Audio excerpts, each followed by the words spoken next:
Halo Jebro Tim. Ada sesuatu yang lagi rame nih. Lu harus kasih dia kesempatan lagi. Di atas kertas lo semuanya harusnya menang. Ada bahasan yang paling ditunggu-tunggu. Sepertinya akan menjadi hari yang sangat bahagia bagi Koci karena Arsenal memecahkan rekor di Champions League. Ini gol terbanyak selama away. Tapi kalau mau lihat situasinya seperti apa sih di ruang ganti Arsenal? Coba kita lihat dulu. Assalamualaikum Madrid. Lah, bukan Madrid. Timnya kalah sama Madrid. Nggak apa-apa, gue mah kalah juga. Ngapa? Ya yang penting gue mah nggak kayak tim tetangga gue. Nggak ada apa-apaan. Jadi tahun ini juara kan? Ya Ciki lumayan. Bersyukur. Bersyukur. Rezeki. Bulan Ramadan. Bukan lawan gue ini. Assalamualaikum Madrid. Ya, kecepatan Mas. Kita belum ketemu di sini semifinal, tapi semifinal. Oke kalau gitu, gue mah udah yakin megang satu piala. Ya, pede banget. Kita ketemu di semifinal. Gue cari nih mana Madrid tuh udah. Assalamualaikum Madrid. Lah, ini dia lawan gua. Ini siapa nih? Vinicius? Atau siapa? Kamu Vinicius. Ini dia lawan kita sesungguhnya.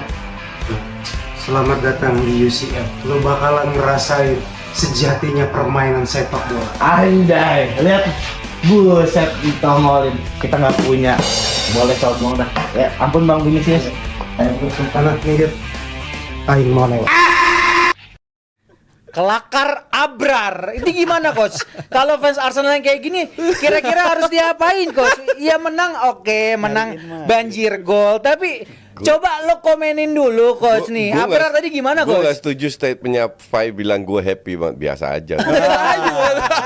Biasa aja. It's just 3 point. It's just lu menang dan lu lolos. Udah itu aja. Ya.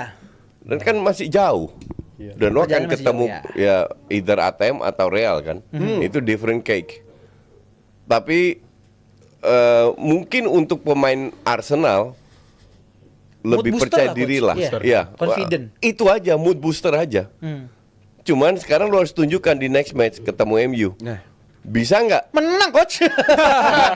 Bisa nggak 5-6 pemain ini cetak gol? Dan MU selalu main bagus ketemu tim papan atas. Ya, itu gue setuju. Iya kan? Ketemu tim papan bawah ya mereka. Lu lihat aja mereka berada di rank 14 kan bukan tanpa alasan. Ya. Jadi nggak gampang juga. Tinggal lu sekarang buktikan. Kalau cuma satu game lu menang 7 gol dengan 6 pemain berbeda yang cetak gol, yang nggak ada artinya buat gue. Ya. Cuman satu match doang. Tapi kalau misalnya lo bisa mengapresiasi bagaimana kita ngomongin konteksnya permainan semalam gitu coach ya. Nggak, lu PSV jelek banget. PSV jelek banget ya. Banget. Ini beda dengan PSV, PSV yang lawan Liverpool. Yang Liverpool, yang lawan Juve. Ya. Itu bener-bener dropnya drop banget. Kipernya Benitez parah. Itu kalau lu taruh Abrar mungkin kebobolan cuma 5 itu bukan 7. Beda cerita. Asli Benitez jelek banget. Dan belakang Flamingo sama Bos Kagli itu. Ini bukan PSV yang kita kenal lah kasarnya begitu. Oke. Pas 3-0 ya udah drop. Karena kalau tim lu unggul dalam sepak bola itu kan bukan matematika ya, ada faktor psikologi. Lu kalau unggul 3-0 atau 3-1 di babak pertama, lu kan main lebih lepas. Beda seandainya 1-1 di babak pertama, mungkin lu masih dibuat tekanan ya. Tapi kalau 3-0 ya yang keempat itu gampang jatuh. Yang sulit itu kan gol pertama. Betul. Gol kedua lebih sama sulitnya, gol ketiga lebih enak. Nah, ketiga ke atas itu lebih santai. Karena semua akan main lepas. Kalau lu kebobolan oke lah, kita masih unggul 2 poin. Dan itu yang terjadi kemarin. Berarti kita tapi nggak ada, maksud gue dari bagaimana Arsenalnya bermain coach, there's nothing special. Sama aja. Iya, cuman efektivitas kalau nggak salah 9 shot 7 gol atau berapa. Berarti tembak.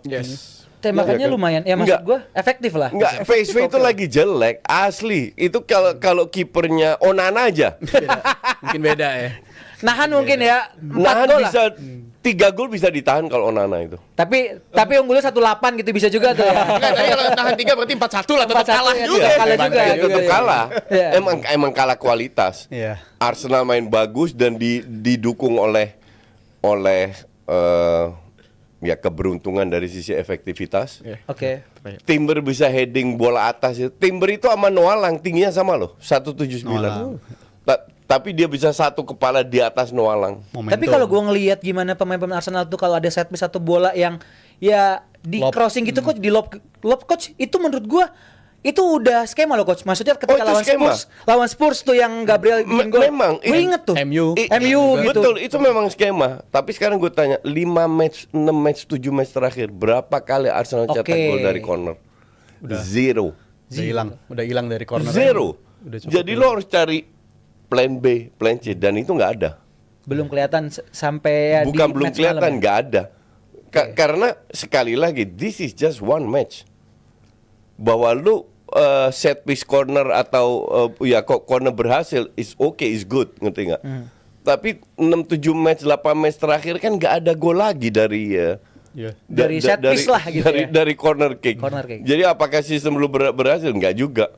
Dan kalau secara perspektif ya, kita taruh perspektif match PSV semalam, ini tim PSV yang menang dari Liverpool, betul, menang 3-2, tapi lihat squad Liverpool waktu itu tim C kali bisa dibilang. Iya. Nggak Tim C. juga, ada beberapa pemain. Tapi Gakpo sembuh cedera coach waktu itu coach. Iya, Jadi Endo juga dicoba-coba main. lah. Endo out of position. Jadi Ya, Tapi secara bukan quality nonton. kan lebih di atas si PSV dong harusnya. Tapi- even mau tim B, tim Enggak C sih. gitu. babak kedua pun udah rotasi Lebih juga. pelapis gue setuju, ada 5-6 pelapis, tapi juga cadangan tim utama juga main kayak Karena yang Endo waktu terus. itu yang baru-baru sembuh juga kayak Elliot akhirnya dicoba lagi. Jadi Iya. ritme belum dapat, Gakpo juga baru sembuh akhirnya dicoba di situ. Jadi konteksnya gini aja deh, itu tim yang Liverpool pelapis tapi lu menangnya juga susah payah gitu, PSV menangnya Oke. 3-2. Jadi ini Iya. tim yang emang belum bagus-bagus banget. Nah, kalau Justru lawan gua Juve? lebih kaget lawan Juve mereka menang dari momen di leg kedua mereka menang, itu cukup mengejutkan juga bagi gua. Jadi menunjukkan Juve-nya juga lagi drop, tapi PSV semalam juga jelek banget lah. Itu Arsenal bisa kelihatan menang 7-1 ya sesimpel karena di Premier League nggak ada tim yang mainnya kayak PSV gitu.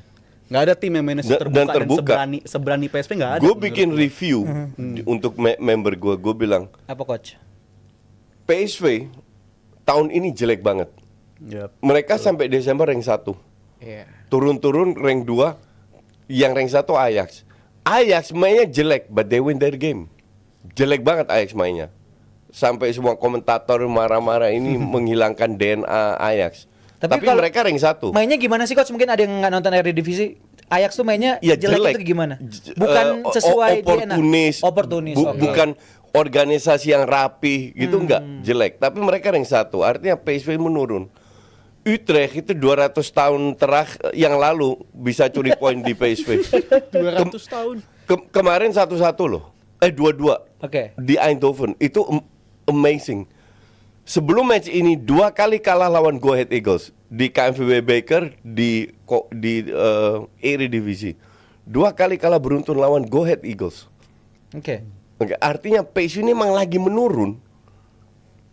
Cuman kita juga nggak bisa ngejar. Kalau mereka lagi on fire, mereka lama dari awal berada di rank 1 kok, ngalahin Juve, ngalahin Liverpool, itu kan prestasi juga. I mean, sejelek-jeleknya Liverpool, still Liverpool, ngerti nggak? Jadi lu harus appreciate bahwa mereka punya kualitas kalau bermain bagus. Tapi kemarin semua lagi jelek banget. Dan mereka salah Peter Bosz juga, main dengan 1 DM, Schouten. Si Hustil itu biasanya cadangan, dipasang di situ. Saibari dipasang di situ. Akhirnya Saibari sama Hustil itu kayak Weghorst KW2 lah. Udah Weghorst KW2 lagi. Iya. Iya, iya. Dan transisinya lambat, dia obok-obok lah ketemu Arsenal. Di sini salah Peter Bosz. Terlalu berani.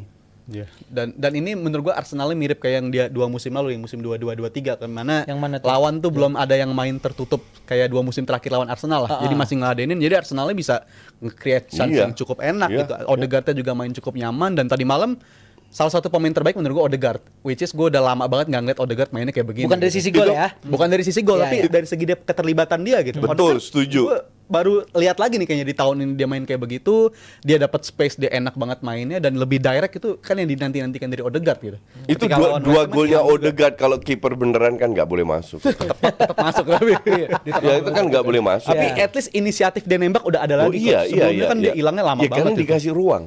Lu main di Premier Inggris League nggak nggak? jadi Lu dia. di Inggris sudah terbukti Odegaard musim ini jelek banget, apalagi pas setelah dari cedera, jelek banget.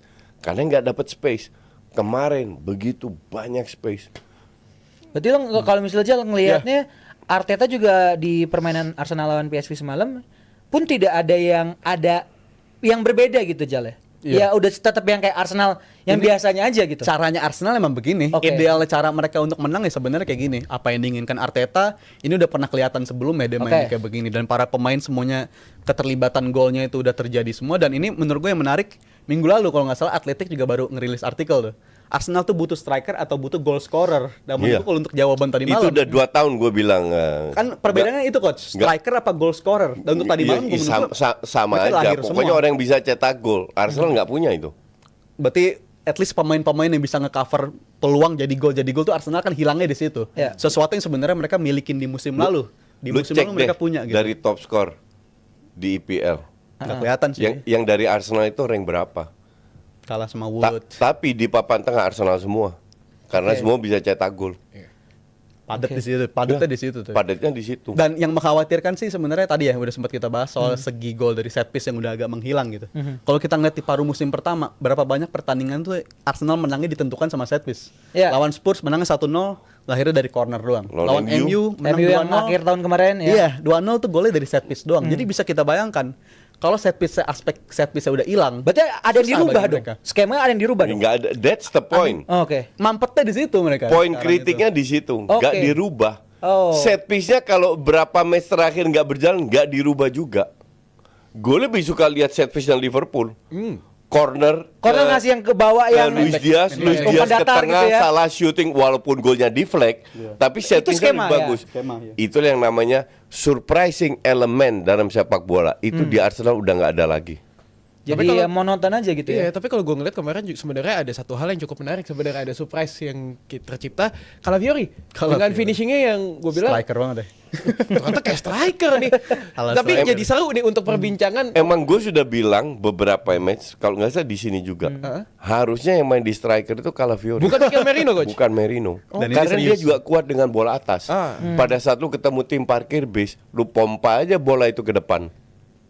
Iya kan? Iya. Pump the ball, lu butuh orang yang emang yang tinggi di Arsenal siapa sih? Merata. Kan center back doang. Center back doang. Iya. Biasanya Gabriel yang maju Iya. depan. Nah, kalau lu taruh Calafiori sebagai striker, kemungkinan cetak golnya lebih besar daripada Merino. Oke, tapi kalau misalnya Tapi kita ini kan ngomongin- pendapat gue. Kalau misalnya ngomongin masalah left back, Calafiori adalah posisi utamanya adalah left back. Kita kemarin lihat juga Lewis Kelly benar-benar dijaga sama Arteta di saat sudah mendapatkan kartu kuning, dia langsung ditarik keluar. Belum menit 40. Kalau ngomongin ada Nggak ngambek tapi kan sekali kan dikeluarin menit gitu kan. Garnacho. Ngambek kan? Iya, iya. Bukan kayak pemain kita. Berani-berani 18 tahun ngambek. 18 tahun ngambek. Langsung kan coach, bayarin makan ya, bayarin makan. Garnacho maksudnya coach yang ngambek kemarin.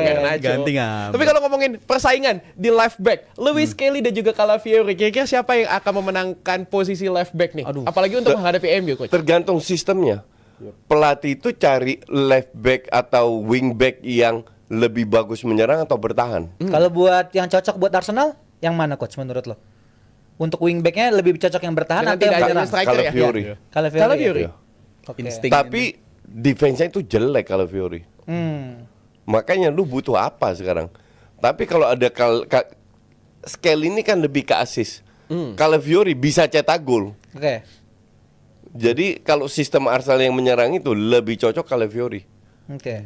daripada Skelly. Cuman kalau seandainya unggul atau apa, baru untuk mempertahankan baru lu mainin Skelly. Iya. Mereka sebenarnya opsi di left back cukup tebal juga ya. Bahkan Tapi kalau ada siapa nama aja? Zinchenko lagi, Tierney kalau masih mau- ada. Tierney masih ada. Kalau mau possession, Zinchenko juga cocok juga buat possession yang invert ke tengah kan Zinchenko nyamannya kayak begitu. Tapi Iya. kalau untuk antara si Skelly atau si Calafiori untuk kondisi Arsenal yang tanpa striker tadi lo sebut, ya lebih cocok Calafiori. Kayak contoh lawan Nottingham Forest tuh apes juga kan dia udah nge-shoot pakai kaki kanan nggak gol. Tapi Ya. aspek permainan dia itu emang dia punya hal itu. Gitu. Lebih Dia- menyerang. Dia punya insting untuk bisa Insting untuk nembak, cetak gol. Ya. keterlibatan masuk ke Ya. kotak penalti dia jauh lebih Ya. banyak, dan menurut gue itu penting untuk dimiliki di Betul. posisi left back. Kalau Skelly, gue juga suka powernya ada, tapi ya itu masalah disiplin kayaknya udah diperhatiin juga sama Arteta karena dia red card musim ini ada 2 kali. Aspek-aspek begitulah.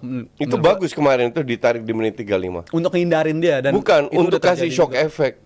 Lu kalau mau survive di IPL lu harus bisa kontrol emosi lu. Nah, itu. Nggak bisa gerasa gerusuk. 18 tahun juga sih tapi Iya, menurut exactly. gue. Karena Mumpung masih mud- segini jadi mumpung diganti. masih segini kita cuci otaknya dulu.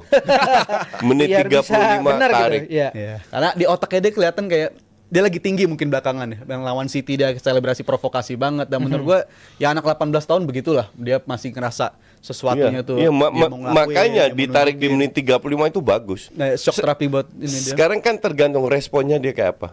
Dia nggak marah, nggak ngambek, which is good. Harus diubah. Itu ya tolong ya pemain-pemain yang suka ngambek, tolong gitu. Ya kalau Ada juga pemain 20 yang minta gaji 150.000 per minggu. wah, 180.000 kalau yang Atau 180. 180.000, Coach. 180.000 yang padahal dia belum perform, starter juga jarang. itu salahkan agennya coach ya, bukan pemainnya kali ya. Kita bahas dulu pemain Arsenal gitu, Jal. Kalau ngomongin soal tadi kan udah ada Skelly, Calafiori, ada juga yang ini Nwaneri. Ini kalau dari skripnya Abrar nih ya, dibilang saya pikir Ethan Nwaneri adalah pemain muda paling menjanjikan di Inggris saat ini dan bahkan mungkin Eropa. Pertanyaan gua, bisa selevel Saka atau tidak? Ke Rijal dulu baru ke Coach Intar. Saka menurut gue bisa-bisa aja sih ya. Karena gue pernah juga bahas bahkan ketika Saka pas masih fit waktu itu. Ini sebenarnya pengganti yang istilahnya like for like gitu. Kalau Sakanya diganti sama dia bisa nawarin sesuatu yang mirip-mirip juga. Tapi sayang banget Saka akhirnya cedera. Karena menurut gue kalau si Nwaneri ini dimunculin lebih cepat, mungkin Saka tuh bisa terhindar dari cedera gitu. Karena Saka itu kan menurut gue cederanya overuse ya. Dia terlalu banyak digunain. Ya Pak Arteta mungkin gak believe sama Nwaneri awalnya. Awalnya mungkin begitu. Iya. Bahkan game-game yang menurut gua udah meaningless, udah pasti udah menang, Saka tetap dimainin juga. Jadi menurut gua itu yang harus sesuatu dibayar mahal akhirnya sama Arteta di musim ini, dan beruntung Nwaneri perform meningkatnya di musim ini juga. Jadi menurut gua untuk prospek dia di 1 atau 2 musim ke depan akan sangat menarik, benefit buat diri dia sendiri dan benefit untuk Sakanya juga. Karena sekarang udah punya pelapis, nggak melulu Arteta harus overuse dia, maksain di setiap game Saka terus. Jadi ini kesempatan berharga banget bagi dia. Tapi kalau untuk prospek dia, gue suka banget cara main dia sih, nawarin sesuatu yang benar-benar segar banget, dan insting golnya dia punya juga menurut gue. Ya berarti overuse-nya Saka nih coach memang Gue Arteta. nggak setuju sama Rizal. Kenapa? Coba coach gimana? Gini, pada saat lu memainkan Saka, Odegaard lebih hidup. Oh, lebih ke Bahkan situnya. right back-nya juga lebih hidup biasanya di Iya. area kanan itu. Tapi kalau lu taruh Nwaneri, nggak ada chemistry antara dua pemain ini. Padahal latihan juga bareng ya coach, maksud Iya. gue. Justru nggak gue ada bilang chemistry, Nwaneri iya. nggak cocok main di kanan. Dia lebih baik di belakang striker, free roll. Oke. Dia lebih pemain yang kayak Marcelino lah. Ya. Kasih dia free roll. Biarkan dia berkreasi sendiri. Nwaneri kayak begitu. Oke. Dan itu efeknya akan lebih, kontribusi akan lebih besar kalau dia dapat free roll daripada stuck di kanan masuk ke dalam. Ya, tapi aspek game dia kan begitu kan belakangan tapi. Karena nggak ada pilihan. Nggak ada pilihan karena memang dia harus menggantikan Saka. Tapi kalau Saka fit sama Odegaard bisa berjalan, gue bilang mending lo taruh Nwaneri di posisinya Rice geser jadi DM. Bisa kayak gitu. Jadi opsi mungkin bisa, Iya. tapi itu kan dari awal musim juga ketika Saka cedera dia nggak langsung jadi opsi untuk Iya, diganti sama nggak Nwaneri. langsung, betul. Martinelli dulu yang sempat dicoba di Iya. sana, tapi menurut gua ketika Nwaneri akhirnya main di sana justru cocok untuk sistem ya begitu. Entah kenapa mungkin kalau yang coach sampaikan tadi Odegaard juga lagi off perform juga coach musim Iya, ini. karena nggak ada Saka. Dan ada Sama cedera Saka juga. itu udah nyetel banget. Jadi ngaruh banget. Kalau Saka nggak ada Odegaard, nggak maksimal juga. Oke. Berarti Berarti ini pilihan. Saka dan Odegaard bisa gue sedikit lempar untuk diskusi coach, sedikit aja ke Barar ya. Berarti kalau nggak ada Odegaard, nggak ada Saka nggak ada Odegaard dan mereka nggak perform, berarti mereka bukan pemain yang spesial juga dong. Memang. Untuk bisa Gue nggak step pernah up bilang gitu. Saka mau Odegaard pemain top. Bagus iya. Oke. Top enggak. Kalau top sih emang dia bisa main versatile, ada siapa aja Iya, yang di situ. ada siapa aja dia bisa betul. Gas gitu Ini ya. mungkin karena sistemnya juga. Jadi sistemnya dibuat agar si Saka ini bisa lebih efektif dengan bantuan Odegaard. Oke. Karena mereka sering main bareng, udah dapat feel-nya lah. Tapi kalau sana nggak ada Odegaard, Saka lebih kasih free roll, belum tentu. Berarti dia main bisa. bareng tuh memang benar-benar penting ya coach buat Penting bangun lah. chemistry ya. Oke. Sama kayak lu siaran bareng sama orang yang udah 5 tahun lu siaran bareng atau sama orang baru. 2 hari 3 hari baru ketemu gitu. Belum pertama tentu kali. chemistry-nya dapat kan. Itu berarti poin pentingnya adalah sebenarnya pemain-pemain Arsenal harus bisa membangun chemistry, maupun siapapun itu pemainnya harus bisa menunjukkan bahwa tanpa striker Arsenal bisa melaju lebih jauh. Apalagi sekarang Faktanya enggak. Enggak ya. Ya, Langsung dari Koci bilang kayaknya enggak. Ya udah kita doain aja, mungkin buat fans Arsenal yang enggak setuju sama Koci, berdoa yang terbaik buat Arsenal. Kita lihat nanti akhir minggu ini Ya. untuk menghadapi Manchester United. Menang seperti udah apa. Arsenal dah. Arsenal yang menang ya. Udah pakai baju MU loh Bang Mardel. nggak di sini. apa-apa, Tapi udah. ada saweran dari Ya. Jebret Tim ini. Bang Mardel, 50.000 dari Angga. Ini ada pertanyaan nih. Koci, apa benar satu-satunya tim yang bisa menjaga Madrid juara UCL lagi cuma Barcelona? Soalnya sejauh ini kryptonite-nya Madrid ya Barcelona. Betul. Betul. Betul. Zal, setuju? Bisa jadi sih karena subur Mungkin banget ya belakangan. Liverpool kalau on fire bisa juga ngejegal. Liverpool. Ya, tapi kalau Arsenal berat tuh. Ini Arsenal pasti lolos ya. Ya. Tinggal Asumsi Real Madrid yang lolos. Gue bilang 45% untuk Arsenal, Ya. 55 Madrid. Kita realistis saja. Lebih unggul. Tapi habis itu bisa ketemu Liverpool kan? Ya. Di bagian yang sama Tadi di kan? bagian sebelah kiri nanti Nah, mereka bareng. Liverpool mungkin masih bisa.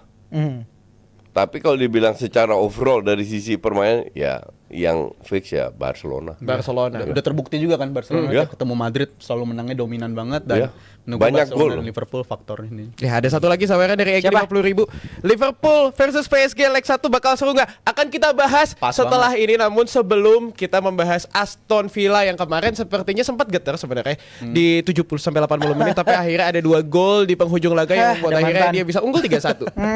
Ini kita langsung kalau bahas Aston Villa, gue yakin orang-orang pengen tahu pandangan dari pandit-pandit di DPI adalah bagaimana Asensio dan Rashford sebenarnya lumayan step up the game untuk ya levelan mereka bermain di Aston Villa. Apalagi masih main di Champions juga gitu.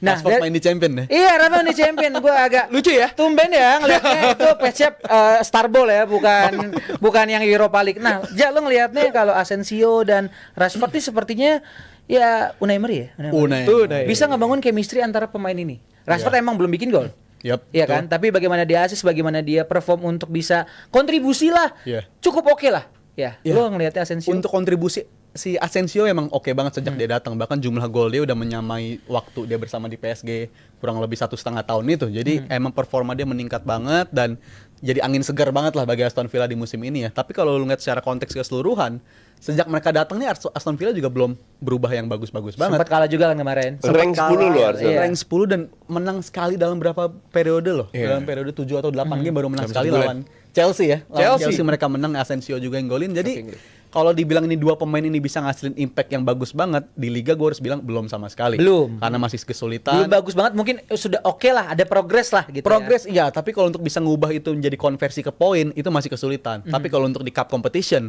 entah kenapa gue ngeliat Emery itu kan selalu punya cara kalau di cup competition ya. Dan Iya. menurut gue di pertandingan semalam cocok. Bahkan semua Lawannya pergantian juga pemain cocok. cupu please deh. Oke lah. Lu cup competition lu ketemu Inter aja kalah ini. Bruhe tapi ketemu Aston Villa kan cukup berimbang menjadi. Iya, Untuk exactly. segera levelnya Dan coach bisa ya. dia Enggak, jadinya tuh. karena lawannya Brugge. Brugge Aston Villa. Coba ketemu Arsenal, Liverpool, Inter, Kita ATM, Real Madrid, Bayern Munchen, PSG lewat itu Aston Villa. Tapi kalau ngomong inilah coach, kalau ngelihat skupnya permainan lah, kita ngeliat Asensio sama Rashford sebenarnya sudah tepat dong. Unai Emery datengin mereka, terus juga ya belum bagus-bagus banget kata Rijal tadi. Tapi lu punya pandangan nggak sih buat dua pemain ini buat di sekelas tim Aston Villa? Kehadiran dua pemain ini memberikan kontribusi yang lebih banyak. Itu Oke. betul ya. Itu Satu. satu. One thing banget tuh ya. Ya, lu lihat Rashford mungkin belum cetak gol, tapi yang diberikan ke klubnya itu jauh lebih besar daripada pas dia di MU. Di MU itu bapuk banget. Semua Ya kan? pemain bapuk coach ya. Tapi Rashford ekstra bapuk. Ekstra bapuk ya, nambah Oke. bapuk ya. Nah, sementara di Aston Villa lebih lepas dia mainnya. Oke. Asensio pun demikian, ada kontribusi. Tapi sekali lagi kontribusi ini harus ditranslate ke hasil. Kalau nggak ada gunanya mereka datang. Nah, hasilnya rank 10, which is not good enough untuk main di Piala Melon, Liga Melon Eropa aja nggak bisa loh. Ya, mesti naikin Iya lagi. kan, berarti harus ya. naikin aja. They have to work hard lagi. Tapi Aston Villa definitely punya, dengan kehadiran definitely salah satu calon lah yang untuk bisa masuk ke UEL atau Ya. Conference League.